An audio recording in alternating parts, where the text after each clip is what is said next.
All right, today we are diving deep into The Untethered Soul by Michael A. Singer.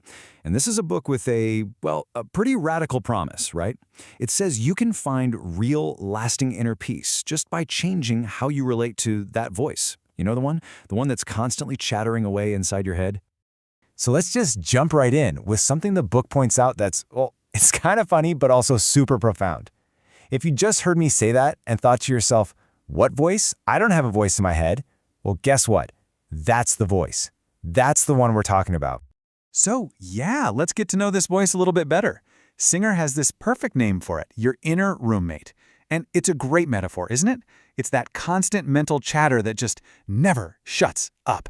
It's narrating everything, it's judging everything, it's worrying about things that haven't even happened. It's always there. And have you ever really stopped to listen to what this roommate is saying? It's kind of wild, because it loves to argue with itself. It'll say one thing and then immediately argue the opposite. What's so wild about this is that the voice doesn't actually care which side wins. It just wants to keep the conflict, the drama, going 24/7. And it's not just an arguer, is it? This roommate is a non-stop narrator. I mean, think about it for a second. You're walking down the street and it's going, oh, look at that blue car. The sky is getting cloudy.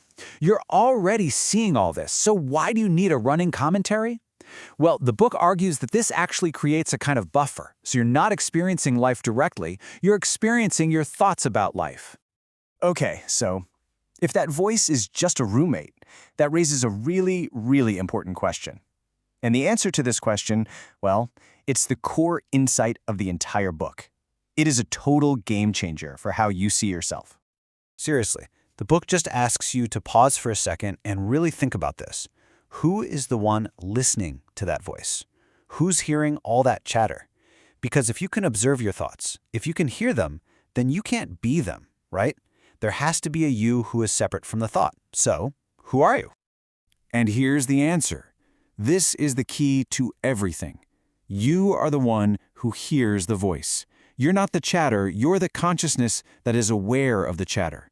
You are the silent witness, the one who just observes all that mental and emotional noise passing by without getting swept away by it. So, this really breaks it down for us. It's a huge distinction. On one side of the ledger, you've got all the objects you're aware of, your thoughts, your emotions, all the worries and stories. And on the other side, there's you, the subject, the real you, the silent witness who is experiencing all of it. Really getting this separation, truly feeling it, that's the first huge step toward real inner freedom. Okay, so you get it. You're the witness. That is a massive realization. But what do you do when the stuff you're witnessing is, really painful? What about all those heavy emotions and difficult thoughts? Well, this is where we get into the really practical stuff. How to deal with all that stored emotional baggage we all carry around. And the book has another fantastic metaphor for this. It's called the inner thorn. Think of it like this. We all have these stored emotional wounds from our past, unfinished business, right? And when something happens in our life today that just touches on that old wound, that inner thorn, it triggers a huge, disproportionate amount of pain. So, when that thorn gets poked and you feel that pain, you're at a crossroads. You've got two choices. Choice A, you can build your entire life around protecting that thorn. Avoid certain people, avoid certain situations, basically live in a tiny comfort zone so nothing ever touches it. Or there's choice B. You can do the real work and actually remove the thorn by letting all that stored up energy finally release. So how do you actually do that? Well, this is what the practice looks like. When that pain, that disturbance comes up, instead of your usual reaction, which is probably to tense up, fight it, push it down, you do the exact opposite. You consciously relax. You relax your heart, you relax your mind, and you just let that old energy pass right through you. You let it go. Okay, so what's the payoff for all this inner work? Where does this whole path of being the witness and letting go actually lead? Because it's not just about feeling less pain. It's about unlocking a totally different way of being, a completely new way to experience your life. It leads to something Singer calls unconditional happiness. Now, this is really important. This is not being happy because you got a promotion or because the weather is nice. This is the choice to be happy regardless. It's deciding that you're going to enjoy the ride, enjoy the incredible gift of being alive no matter what life throws at you. It's a choice you make on the inside.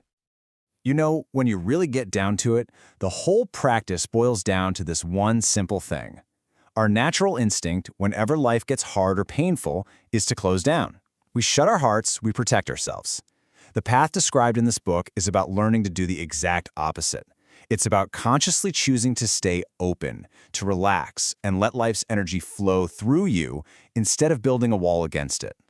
So this is your path forward. This is how you find that inner freedom. It all starts with one simple but powerful decision. You want to be happy, no matter what. And once you've made that choice, everything changes. Every challenge that comes up isn't a problem anymore. It's an opportunity to let go of another thorn. Every time you feel that old urge to close down, you just remember to relax and release. That's it. That's how you stop letting that inner Rumi run your life. And we'll end with this powerful thought from the book. The fact that our time here is limited, that's what makes it so incredibly precious. It's a reminder to stop wasting our moments on all that inner drama and just truly experience the gift of being here. That's what it means to be untethered. The only question is, are you ready to finally let go?